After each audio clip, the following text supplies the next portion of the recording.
This is Bill Brady, Ecclesia Framework, speaking on the topic of David and Solomon, his house and our house. We can take a look at King David and King Solomon and their kingships in a broad outline of their kingships as being not a lesson, but a pattern for us to follow. King David was a man of war, and because of all the blood he had shed, he was told that he would not be allowed to build the temple that he had in his heart to build for the Lord. The fact that he had this desire in his heart was from the Lord, so David prepared for the building of the temple by amassing wealth, great personal wealth, as well as wealth as a king. And when Solomon took over the kingship from his father David, David gave all that money that he had saved, all that gold, silver, bronze, precious stones, gave it for the building of the temple of the Lord.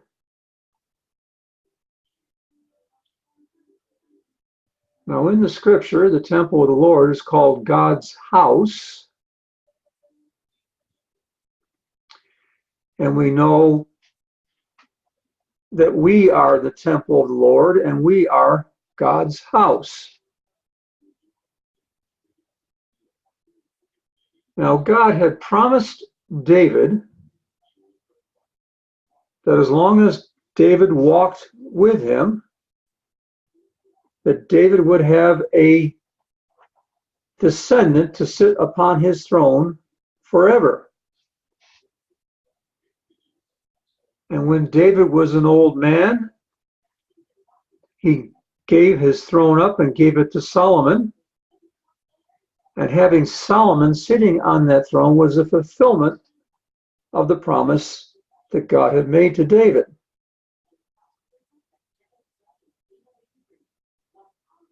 Now, Solomon had two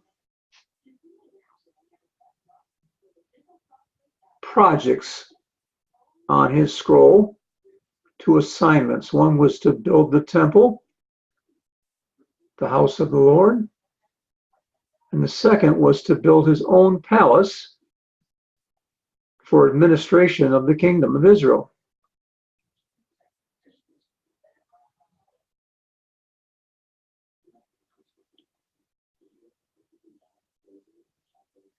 Solomon took all that David had given for the building of the house of God and built the house of God, and then he built his palace. And scripture speaks about that palace as his house. But more so, scripture speaks of descendants as the house. So let's take these Old Testament biblical patterns and bring them into our current terms. The ecclesia is the house of God, and our spiritual descendants is our house. The lesson that was revealed to me recently is that when we accumulate spiritual wealth, as David accumulated physical wealth, there will come a time when the Lord will ask of us to give all that we are and all that we have to Him. It's living sacrifice and total giving of our spiritual resources to Him for the building of the house of God, for the building of the ecclesia, And once we have done this, in return, he will begin to build our house, our spiritual descendants. Now, I believe that our own physical descendants are part of our spiritual descendants as well. So this includes our children, both in the natural and the spiritual, our grandchildren, and forever down the line, naturally and spiritually,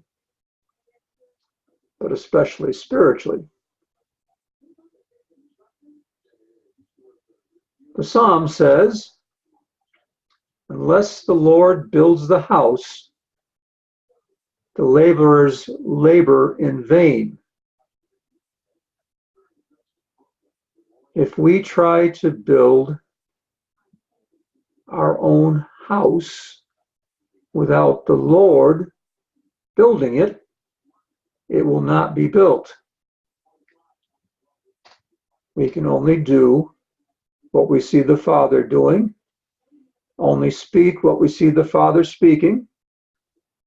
But in this case, it's being given over to us to co-create